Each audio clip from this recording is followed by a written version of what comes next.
Melalui segmen khabar dari PTJ kali ini, AADK Kuala Selangor dengan kerjasama Jabatan Pertanian Daerah Kuala Selangor berkongsi dengan anda semua bagaimana latihan kemahiran projek pertanian bandar iaitu tanaman fertigasi cili api bara dan terung ini dapat membantu klien dalam menjalani rawatan dan pemulihan. Diharapkan projek ini dapat membantu klien agar tidak terjebak semula ke dalam kancah penyalahgunaan dadah di mana mereka mengisi masa lapang mereka dengan menanam cili dan juga terung di sini. Projek penanaman fertigasi ini adalah hasil daripada komitmen dalam mesyuarat Majlis Tindakan Pemberantasan Dadah MTMD peringkat daerah Kuala Selangor tahun 2021. Terima kasih diucapkan kepada Pejabat Pertanian Daerah Kuala Selangor atas kolaborasi bersama-sama AADK dalam membantu klien menjalani proses kemuliaan mereka. Difahamkan, peruntukan yang disalurkan oleh Pejabat Pertanian Daerah Kuala Selangor adalah sebanyak lebih kurang RM16,000 untuk projek ini. Projek ini telah dimulakan dengan jumlah sebanyak 300 polybag dan akan ditambah sekiranya projek ini berjaya kelak. Saya adalah projek ini dapat memberi manfaat dan nilai tambah dalam pemulihan klien dan sekaligus membuktikan kepada masyarakat bahawa projek ini adalah salah satu kemahiran yang boleh mendatangkan manfaat kepada klien. Selain itu, diharapkan ia menjadi contoh kepada klien yang lain untuk menyibukkan diri dengan aktiviti yang dapat memberikan manfaat kepada diri dan masyarakat. Projek ini seperti mana yang dijelaskan oleh Encik Khairul Nizam bin Abu Samah selaku Ketua Pegawai di AADK Daerah Kuala Selangor yang mana merupakan kerjasama ataupun kolaborasi bersama dengan Pejabat Pertanian Daerah Kuala Selangor. Dan projek ini telah dimulakan pada 1 hari bulan 12, 2021 melibatkan penglibatan klien seramai 10 orang.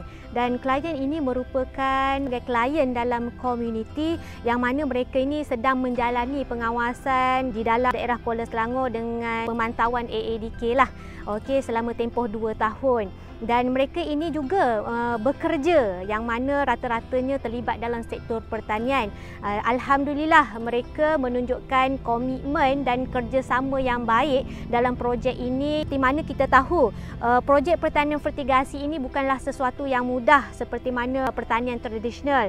Ia memerlukan pemahaman yang jelas tentang teknik fertigasi daripada segi piping, serangan rangga perosak dan macam-macam lagi lah. Ya, sebelum ini pernah kita jalankan kursus yang berbentuk ilmiah. Kita salurkan maklumat kaedah-kaedah pertanian fertigasi. Namun kita faham kaedah ini memerlukan modal yang tinggi. Tapi alhamdulillah dengan kerjasama Pejabat Pertanian kita dapat realisasikan projek ini untuk memberi pengalaman kepada klien bagaimana mengendalikan pertanian dalam bentuk fertigasi. Ini juga merupakan satu pendekatan pembangunan kerjaya klien dalam membantu kepulihan mereka. Dan saya juga mengharapkan 10 orang klien ini juga bukan sahaja kita bangunkan kerjaya mereka tetapi ia menjadi salah satu support group, kumpulan sokongan yang seramai 10 orang ini yang mana mereka menyokong antara satu sama lain untuk menjayakan projek ini dan juga sama-sama membantu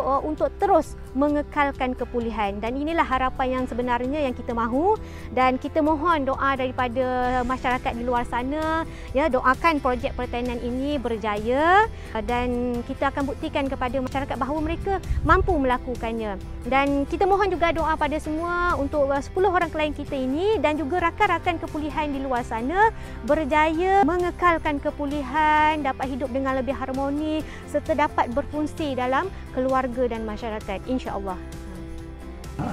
Saya Zulkifli Haji Muazzin yang mewakili salah seorang klien di AADK Kuala Selangor di dalam projek fertigasi komuniti ini ingin memberikan ucapan dengan harapan semoga projek yang kami usahakan ini mendapat sokongan yang padu daripada rakan-rakan yang lain dengan pegawai-pegawai yang lain atau pegawai daripada Jabatan Pertanian agar dapat projek ini direalisasikan dengan penuh jayanya.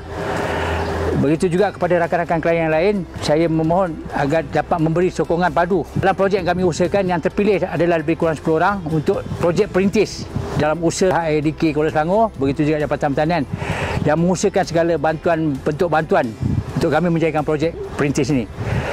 Dengan harapan semoga projek perintis ini dapat dikembangkan kepada peringkat yang lebih skala yang lebih besar sedikit di masa hadapan. Juga kepada semua rakan-rakan yang ada di luar sana, jadikanlah kami ataupun projek ini sebagai satu contoh yang boleh membimbing diri kita untuk berubah ke satu arah yang lebih bagus dalam kita mencari rezeki yang halal, kita untuk berubah daripada benda-benda yang tak elok. Dengan projek ini juga semoga ada kesembuhan dan kepulihan buat kami semua. Jangan lupa juga diucapkan kepada pegawai-pegawai Jabatan Pertanian Kuala Selangor, juga kepada semua pegawai ADK yang telah menyantuni kami semua dengan penuh berhemah dalam membentuk kami untuk berubah ke arah kesembuhan dan kepulihan. Okey, terima kasih. Assalamualaikum. Berkat sudi menilai diri, niat berbakti pada bumi, sebagai hobi penyemai budi, semoga mendapat restu ilahi.